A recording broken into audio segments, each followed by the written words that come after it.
Lord is your strength. Today, I want to speak to you about the power of the altar.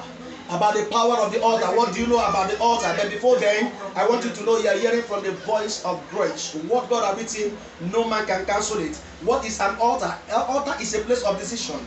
Altar is a place where mortal and immortal meet together, then exchange contact in prayers. But the altar is a place where physical problems are brought for spiritual interventions. Altar is a place where destinies of men are met and where destinies of men are real. Depend on the altar. I don't know whether you have an altar.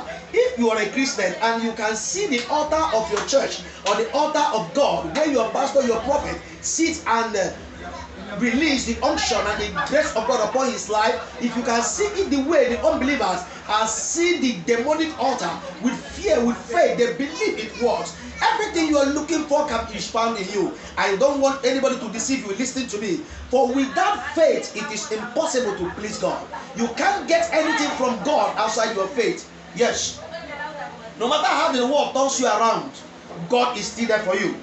If you don't have an altar, make sure you have one. You must have an altar where you bring down your prayers and you make your sacrifices. The power of the altar is the sacrifice. The voice of the altar is the sacrifice. So if your altar does not have any sacrifice, definitely it is not going to work for you. Don't misquote me. There are so many sacrifices we make on the altar.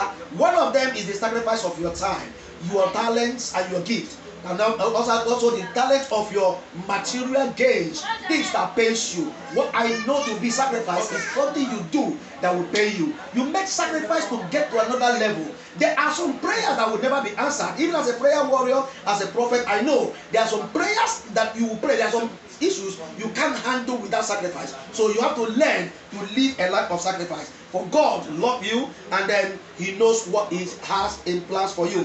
If you do the will of God, then surely you will eat the fruit of the land. No way you will not eat the fruit of the land. A man said